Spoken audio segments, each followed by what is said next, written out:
Mr. Edward, hello, first of all, and I'd like to thank you for this, that you agreed this invitation for this interview, because that's very great pleasure for us to interview you today.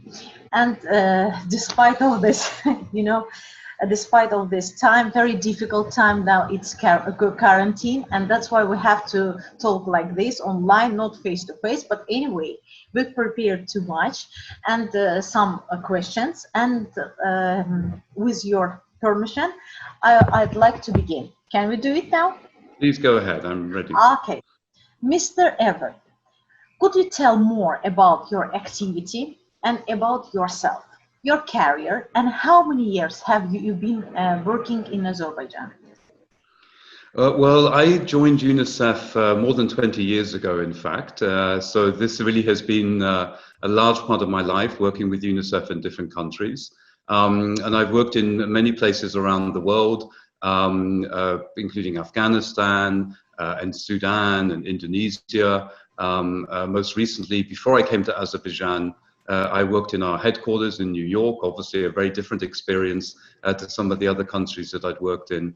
But I've also done shorter pieces of work with UNICEF in emergency situations. For example, I worked in Haiti after the earthquake several years ago, also in India on an emergency relief program. So it's been a long 20 years, but an extremely fulfilling 20 years. And now I find myself here in Azerbaijan as the head of UNICEF here. I've been here now for 4 years.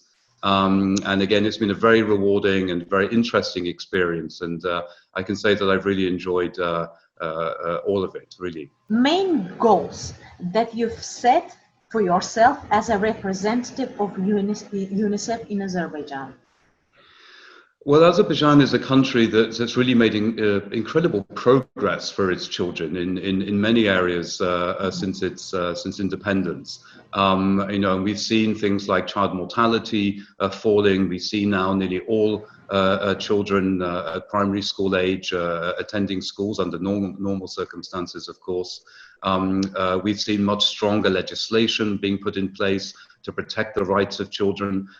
So overall, this is a country where there has been a significant progress for children in many aspects of their lives. But I think what we all recognize, and this is true for all countries, that even when there is progress, there are inevitably children who perhaps don't benefit as much of others, as others, and they risk becoming marginalized and more vulnerable. And that's really where I wanted to put the focus of UNICEF's work when I came here in 2016. This was also, of course, just after the financial crisis in 2015, and we knew that that had affected many families. And so our focus of work really right now is really to identify and to target those children who need that additional support. And that includes, for example, children with disabilities, and we support programs that both help to improve the ability of medical professionals to identify a disability or development problems within children at a very early age, so that treatment and support for those children can be provided in a timely manner, right through to trying to promote and expand education for children with disabilities in the mainstream schools, what we call inclusive education. And this, in fact, is something which His Excellency, Mr. President, issued a decree on 2 years ago to make it mandatory now for schools to accommodate children with disabilities in their regular classes. And we're working closely with our colleagues in the Ministry of Education to now put in place the training of teachers, the curriculum adjustments, and so on, to make it more possible for those children to attend school in the future. We also do a lot of work for those children who are living in financially vulnerable families, and that includes, for example, developing the first ever integrated social work program in a number of districts. We're testing a new approach, again with our government partners, to train and put in place professional social workers who are skilled particularly to work with children in vulnerable families, both to support those families, but to identify the needs and the possible future needs of those children, and make sure that those families are connected to the right services and the right support to try and improve their situation. We also recognize that young people make up a large proportion of the population here in this country. About a third of the population is made up of youth and adolescents, and this represents a great potential for the future of the country. So we do a lot of work in terms of developing skills with young people, supporting their active participation in the community so they can build and demonstrate their leadership skills, their confidence skills, which also then helps them when it comes to looking for work in the future, that they have these additional skills in addition to whatever academic or technical skills they may have. And we also do increasingly now a lot of work with younger children. In recent years, there's been a growing recognition that the first 3 years of a child's life are perhaps the most significant when it comes to not only their physical development, but also their mental development, their brain development. And we're doing a lot more work now to support parents with new techniques and new practical ways to enable parents to help their child's development even before they reach preschool age. Through things like active play with children, with better nutrition understanding for children. One of the challenges in this country, for example, is that a very small number of mothers actually breastfeed their children exclusively for the first 6 months of life. And we know that this can have a significantly negative impact on a child's physical and mental development. So even basic nutrition advice and guidance for parents is so critically important, and we're developing that as we speak, and we hope that that program will expand across the country so more families can benefit. So those are just some examples. We have a very wide-ranging scope of work in Azerbaijan, but as I say, it's really about targeting, identifying and focusing on those children and families who need that little bit of extra support so they also can benefit from the overall progress that the country's made. And what about disabled children, for example? Do you have any programs for them?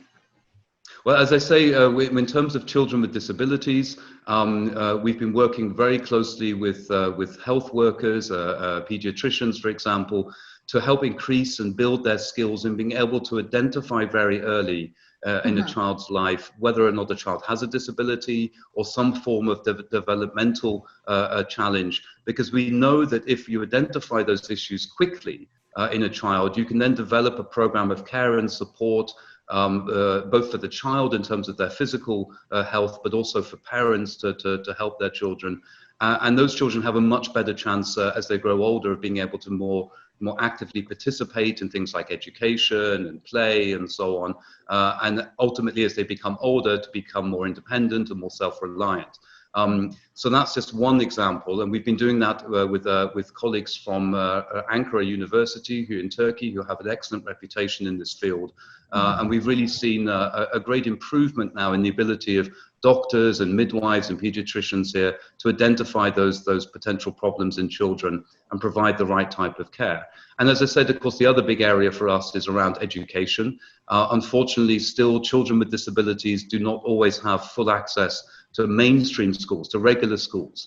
And we've been running a pilot program here in Baku for the last few years in several schools to help train teachers to adjust the curriculum and also to encourage parents to have more confidence in sending their child who may have a disability to a regular school. And now that we have the presidential decree in place, and we have a national action plan by the government for increasing inclusive education, we're really hopeful in the coming years that we will see more and more children with disabilities sitting and learning in regular classrooms alongside other children. And that will be a very, very positive step for children with disabilities. Yeah, I agree completely.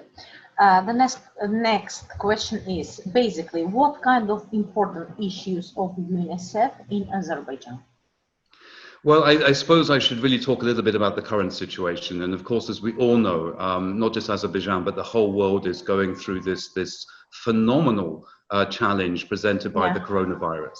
And I think it just goes to show that even in the most developed country, in the most stable economy, there is always something that we're not perhaps fully prepared for. And coronavirus was a great example of how almost overnight countries had to change their whole way of life, their whole way of being. And clearly Azerbaijan has been affected, and we see so many cases now every day still being reported. We are not out of the crisis yet, unfortunately. A lot of our work, of course, has shifted in the last few months to really focus more on how can we help people through this very difficult time, particularly, obviously, families with children. So, for example, we have invested a lot of time and resources in trying to strengthen public knowledge, public awareness about how to protect themselves, how to keep themselves safe, the facts about coronavirus, and dispelling some of the misinformation, unfortunately, that circulates about coronavirus.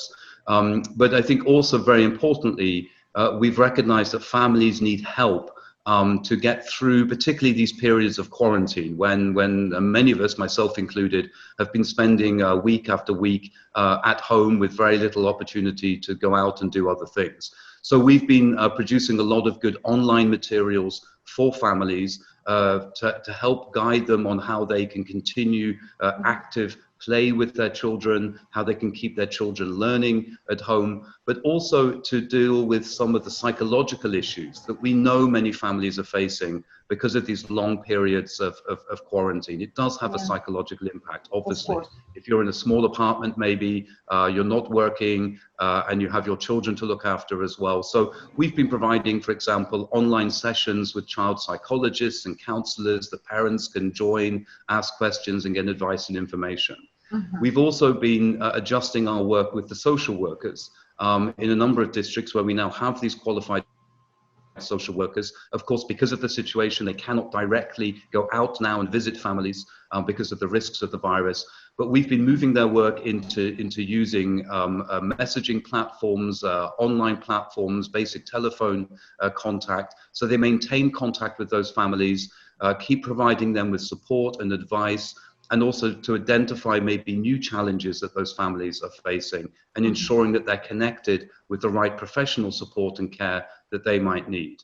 And again, with young people, we're very aware that, you know, suddenly young people who are used to having a life outside and their social contacts and their education, it all came to a stop very, very suddenly back in March. So we've been running for many years a very successful life skills program with young people that helps, for example, with their communication skills, develops their confidence skills, their leadership skills, their decision-making skills. And what we did is we moved that whole program, which used to be a face-to-face program, into an online format. So those young people could still participate and still be involved in that training. And just on Saturday, last week, I actually participated in the graduation ceremony of the first group of young people who had gone through this mixed approach of initially face-to-face training, but then moving to the online format. And that had worked very, very well.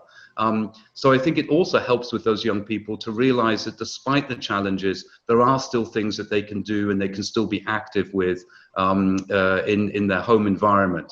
And the other really positive thing that I found with the young people that we work with during this current quarantine period is how so many young people have become very active in supporting others.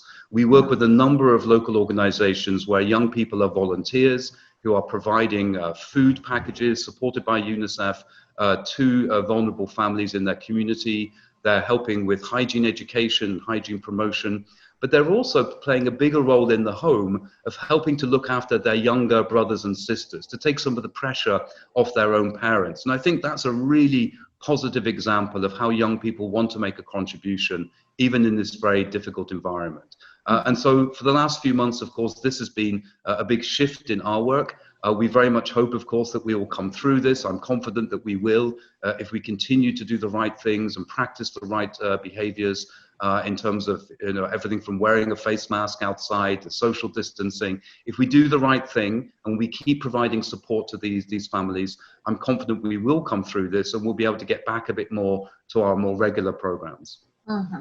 Yes, I saw in Facebook very interesting project with you. It's named by Tamiz Eller. Yes, I saw such video with you, Tamiz Eller.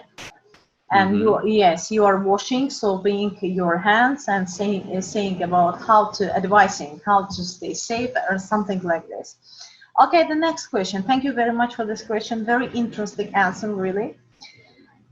In one of your interviews, you said that there is launching the first master's program for the training of specialists in the field of youth policy and management in Azerbaijan. Could you talk a little bit about this program? Well, as I say, young people, of course, make up such a significant part of the population. It's a group of people that we really want to invest in. And I think if we look years into the future, I strongly believe that the success of Azerbaijan and the continued growth and progress that we've seen in the past will be very dependent on how we invest today in its young people, the people who are going to lead this economy, who are going to lead society in years to come. And of course, one aspect of that is ensuring that there are good vocational skills available for young people that match the labor market so that young people have a better chance of finding good, meaningful employment as they reach that age, as well as some of these, as what we call these life skills, the leadership, the confidence building, and so on, which are equally important for youngsters when they move into adult life. But what we have noticed is that in the past, there has not been a profession of youth workers in Azerbaijan. There are many organizations, and of course we have the Ministry of Youth and Sports, the Youth Foundation, and other organizations that of course actively work to support young people. But we haven't seen professional youth workers in most cases. And so we developed a partnership with Tallinn University in Estonia, which has a very strong history, a very successful history of youth worker programs. And we've connected Tallinn University with 6 universities here in Azerbaijan to provide this master's degree program on professional youth work. And it's really about now investing in a new generation of youth workers with the right professional knowledge and professional skills, learning from experiences in countries like Estonia, amongst others, so that when they graduate with their master's degree, they will be able to put a lot of that skills and knowledge into practice as professional youth workers. And I think what's very exciting is that Azerbaijan is actually one of very few countries that's taken this step. I think it's one of only 10 countries in Europe that now provides this type of program at the master's degree level. And I think it will be an important investment in the professionalization of youth work, so that as we see this large proportion of the population moving closer to adulthood, they will be able to have the right support and professional guidance that they need to succeed in life, provided through this new generation of professional youth workers. I think it's a really exciting opportunity, and it's also a very good example of how different parts of the machine, as I call it, can come together. I mean, obviously, we're very pleased to be playing a role as UNICEF in financially and technically supporting this initiative, but really it's about the partnership between the academic institutions. These 6 universities here in Azerbaijan, supported by the Ministry of Youth and Sports and the Ministry of Education, and this Estonian university, a great example of how if we work in this type of partnership, we can really maximize the opportunities available. That's great. 6 universities, you say, yes? Correct. I'm sure Aina Hanum can tell you later the whole 6. I can't remember all of them. Oh, that's great. Really. Very nice result.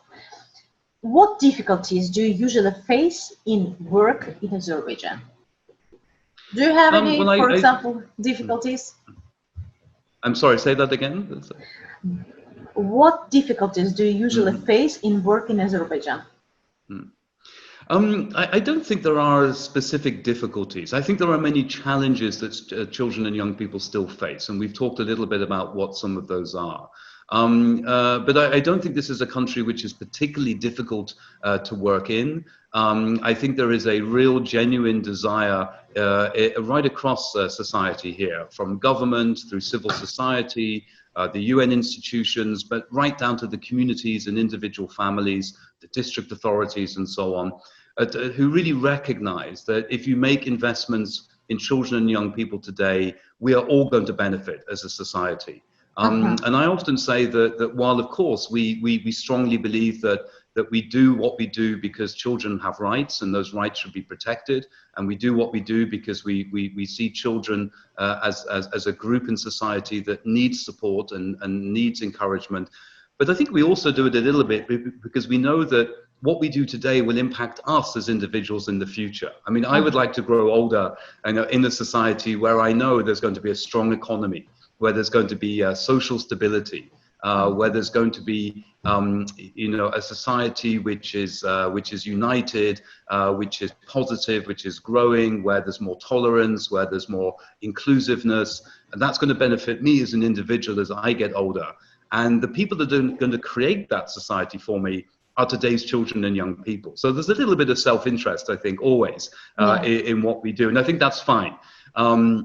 Because anything that motivates us to do the right thing for children is good. And I see this in Azerbaijan. I mean, whether I'm talking to a government official or whether I'm talking to a parent, I hear the same thing. They see the importance of investing in children. The challenge is sometimes whether or not the right structures or the right policies or the right systems are in place, and that's what UNICEF wants to try and help to strengthen. And it's also sometimes about where the investments are made. And we should remember it's not always easy for a government to decide where to put its resources. There are so many demands and so many things that need support. Part of my job and UNICEF's job is to show government and others, even in private sector and other institutions, that if you make investments in children and young people, the dividend, the return on that investment is going to be incredibly important and will be long lasting, because it will transfer from generation to generation if we make those right investments today. Part of my job is to try and demonstrate and show our partners what those returns on the investment are going to be. So we know, for example, if you invest in education for children at an early age, even before the official school age, we know that those children are more likely to do better when they go to school. Their academic performance will be better. Their social interaction with other children will be better. Their behaviors will be better. And that has a positive impact on societal growth, but also on economic growth into the future. And the same with young people. If we invest in their skills and talents, they will be the ones that drive the economy forward. And if we support vulnerable families, those who maybe are not working, or where there's only one parent in the family, or where there are social challenges within the family, such as violence or neglect, if we support those families, ultimately over time, they are more likely to become independent, and they won't have to rely so much upon the state support that they need now. And that, of course, means that there are more resources then available to invest in other things. So in all these different ways, investing in children and young people today is a good investment for the future. And so rather than talking about maybe difficulties in Azerbaijan, I would say there are challenges, of course, but more importantly, there is a willingness and a determination to tackle those challenges. And I find that very positive.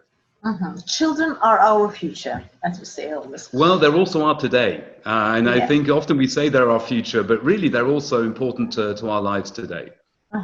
Mr. Edward, please tell me now, what do you like more in Azerbaijan, and what don't you like at all in Azerbaijan? Honestly, please. Well, we only have a short time for this interview, so I don't know how I'm going to answer that question in such a short time, because there are so many things that I enjoy about. I knew about this answer. I knew about this answer. But it's it's a nice question. I'm very happy to answer it. I think living in a country, and I've lived and worked in many different countries, different cultures, different environment. Each one is unique, and each one has its positive aspects. I think if I look at Azerbaijan, I mean, to start with, of course, as a foreigner, as somebody who's come here from outside, I've appreciated the very warm welcome that I've had, and again, not just in official ways, but even just meeting with people in my private life, in my social life here. Such a warm and welcoming attitude that I've experienced everywhere, and that obviously makes my life so much easier here as an outsider. I mean, it's clearly a beautiful country. It's a country which has amazing landscapes, and I've had the privilege to be able to travel to many parts of the country in the time that I've been here. I'll be honest, I'm someone who enjoys warm weather and sunshine, so the summers here are great, and I like the fact that we have these wonderful seasons with the spring and the flowers and the new life coming every year, and even the tough winters, which are a nice contrast, to the summer months. So I think all of this makes for a very enjoyable place to live and to work. And I really genuinely don't think there are any things that I don't like about Azerbaijan. I suppose, again, with a little bit of my UNICEF thinking in my head, perhaps the one thing that maybe frustrates me is that maybe we could all drive a little bit more carefully when we're on the road. It does worry me sometimes when I see the driving in some parts of the country. But we're all guilty of that, and we can all do better at that.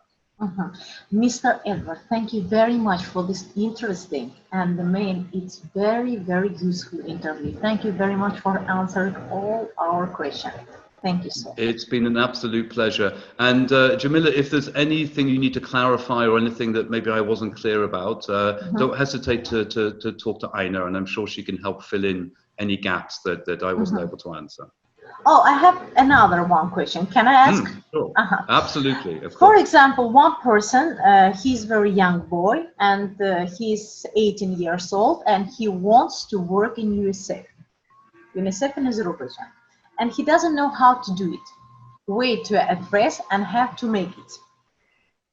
Okay. So he wants to work for UNICEF in Azerbaijan, you said? Yes, of course. He's living here and the citizen of Azerbaijan. Yeah.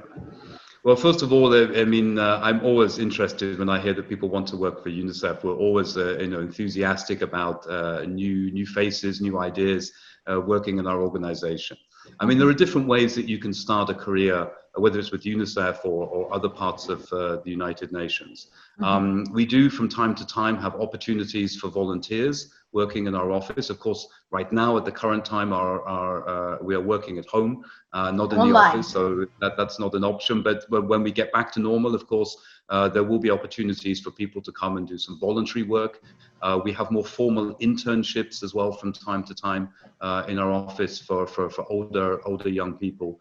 But if this young man is really looking at making a career, my advice would be this. I mean, do a little bit of volunteer work if you can. This is, by the way, the year of the volunteer in Azerbaijan, as defined by His Excellency, Mr. President. So a good year to start thinking about maybe doing some voluntary work.